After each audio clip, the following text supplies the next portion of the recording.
Welcome back. So in this episode, it will be the final episode of our story of how everything began and how we landed up in Portugal.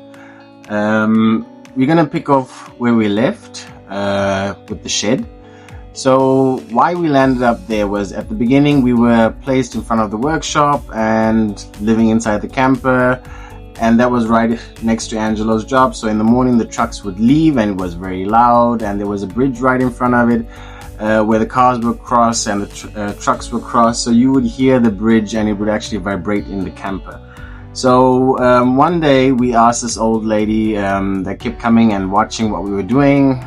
She asked us, because that time we were building the bus, so she asked us if we would like to come over for a beer, talk, and we actually did that. And so after a few times contact, we asked her, because she was living alone that time, we asked if we could come onto her parking and move away from all this noise and stress in the front there. And she was, yeah, okay, no problem guys, come. So then this shed was actually an old chicken stable, which we then decided, okay, let's renovate it and make a little bit livable area out of it, which was very challenging, but we did it the best that we had with the materials we had. We even put a new window there inside so that it had a little bit more light, and it was actually very comfortable for how you say, a temporary solution, but we were also thinking it was a little bit longer temporary, not just that short. But anyway, after that, so the sun came, so the old lady decided she couldn't anymore, and she gave the property to her son.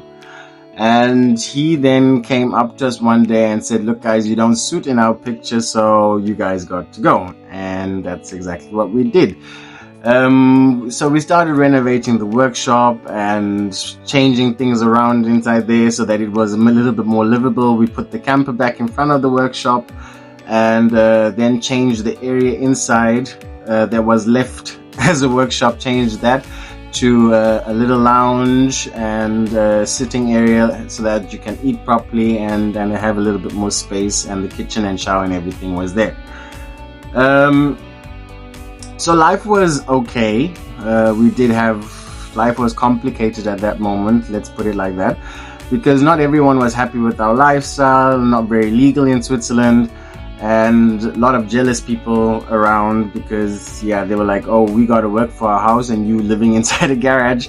They weren't very happy with that. So the time came and we just took it as it was. We accepted life as it was and we just went through it. It was a very difficult time, a lot of hate going around, a lot of people calling us crazy. Why would we give up our life for something like that? And people didn't really understand, because it was a rented apartment, it was never ours. So one day we went to Sion and we said we're going on holiday. This is us going to Sion, and we said we're going on holiday to go and have some fresh air. After all these years we were sitting at home, only doing like short trips, nothing special. Because of the dogs that we had, we couldn't go into hotels and stuff like that. So this was our first trip after, I think it was about 9 years or something like that, 7 to 9 years together. And this was our first trip with the camper. The dogs were with us and we really enjoyed it.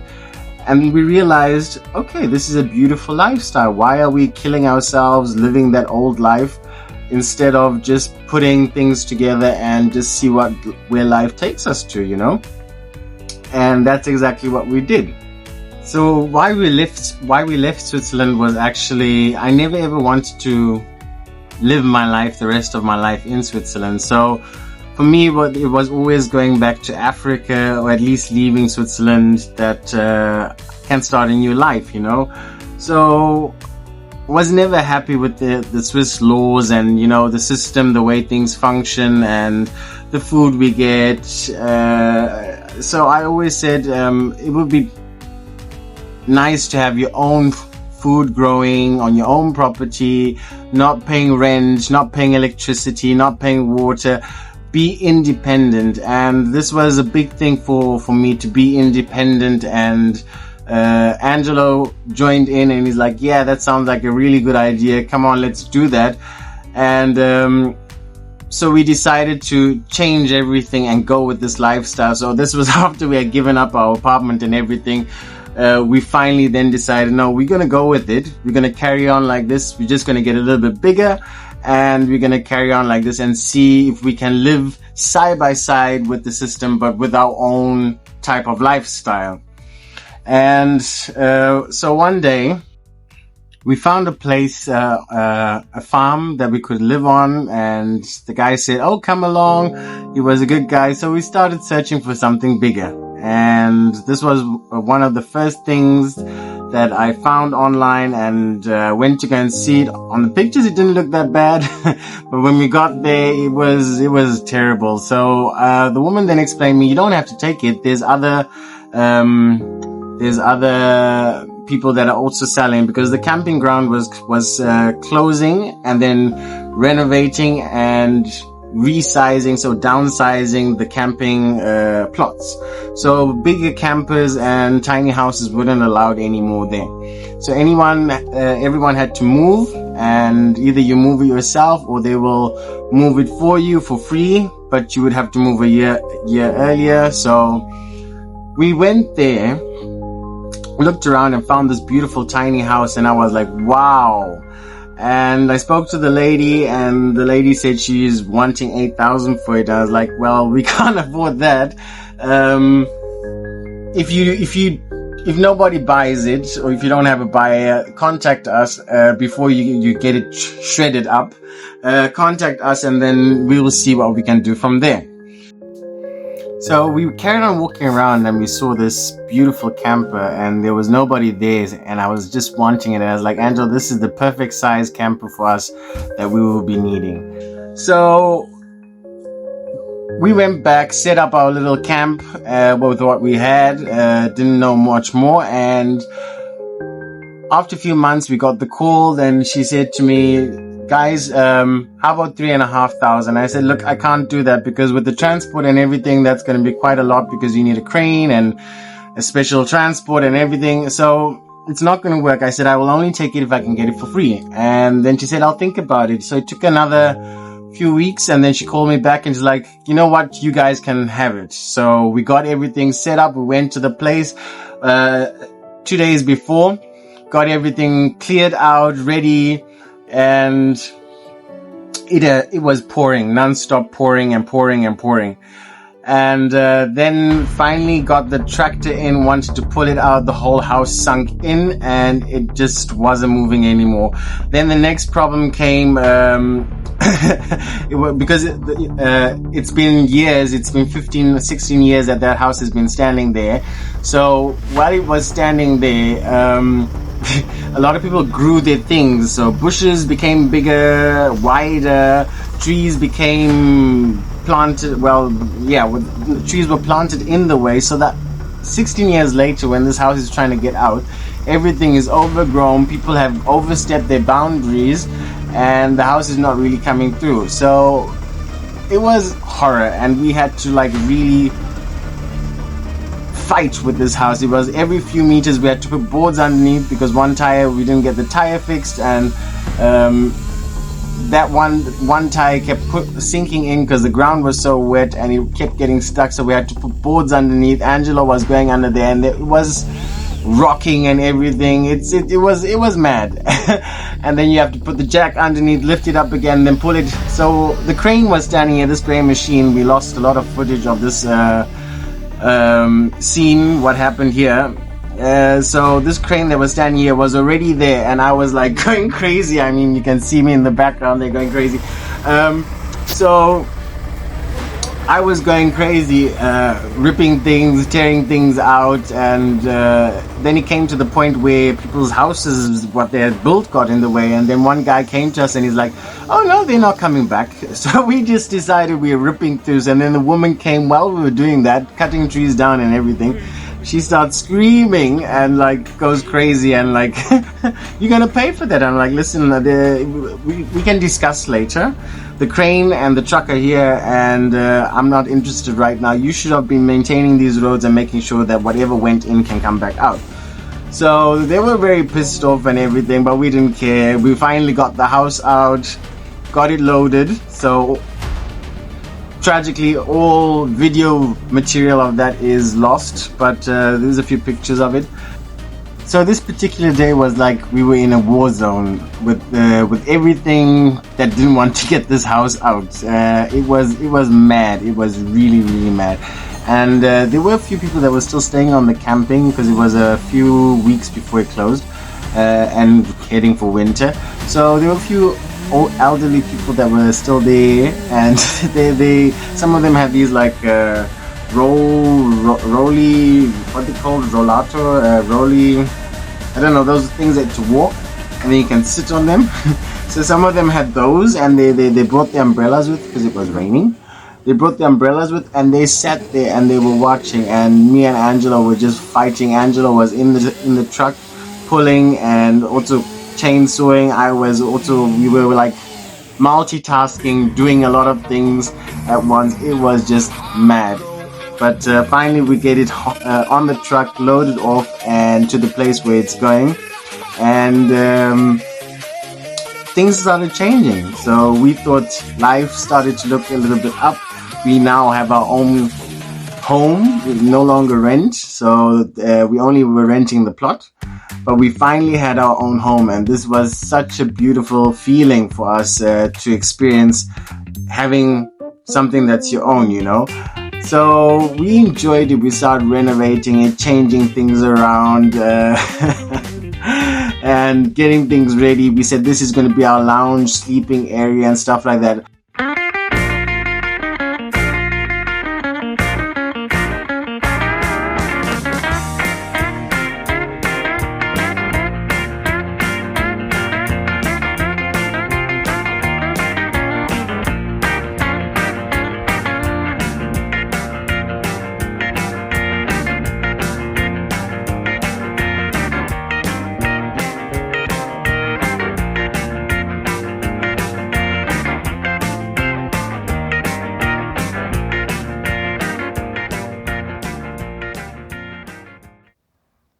So while we were renovating the tiny house and we thought life was good, we had a call a few months later, about 2-3 months later, from the guy with the camper. And he says, guys, you can pick up the camper, you can have it. And we were so excited. We're like, wow, we finally have a big camper that we can travel in, no more so squashed and everything, and we can just use this small camper as a storage.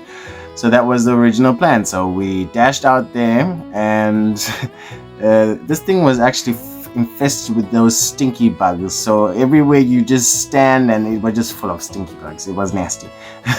So I wasn't very happy being there. Started dismantling everything, then bringing the camper home, put it on its place, and continued renovating the tiny house. So the tiny house was almost finished. The roofing had to be done and the bathroom had to be done. So we got to a point where that wasn't no longer possible, because then they told us that we have to leave. And the government doesn't accept the camping place on farming land, so on agricultural land. So we had to leave, and then I decided, okay, what are we gonna do? And I then went for a walk one morning with one of my neighbors, and then she said, why don't you just go to Portugal? And I was like, oh, that's a good idea. I always wanted to go to Portugal on holiday. So I then called Angela. I said, Angelo, when you get home, we got something to discuss. And he's like, yeah, no problem. So when he gets home, I'm telling him, like, we're going to Portugal. He's like, are you mad? How are we going to afford this? I said, I don't care how we're going to do it. I'm selling my Audi and we can just buy a bus, and we pay for petrol and stuff like that, and we go. So we did that and landed up in Portugal, and this was the most beautiful decision that we ever did.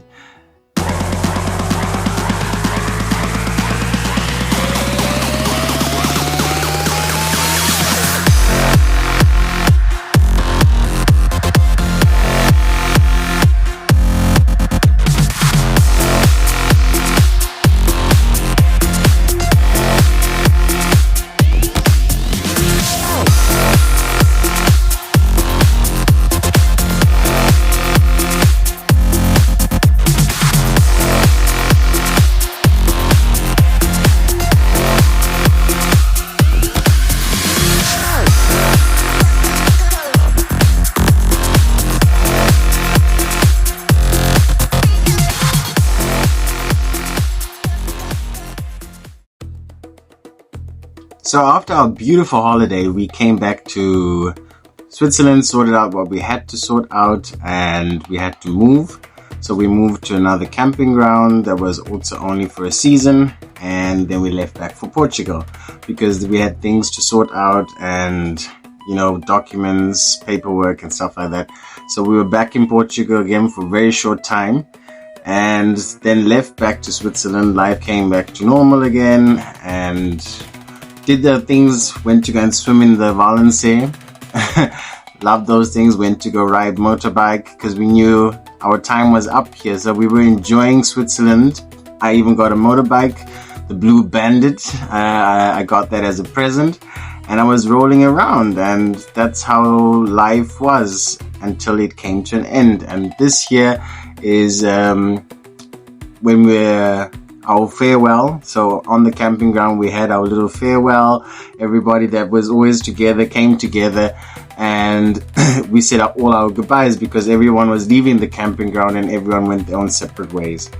And this is where we've come to the final stage of our story, where we're leaving for Portugal, which you see in episode 1. And that's catched up for now. But please do include that this is not the full story. I've given you bits and pieces of the story so that you at least have a glimpse and understand of what went on in our lives and what brought us here. And I thank you so much for joining on us on our story, on the motherland story. And we hope for you to continue joining us, to subscribe and be a part of the community. Comment. Every comment is welcome. Feel welcome. And let's thrive in a new community in a new way. And let's see where this brings us to. Thank you so much.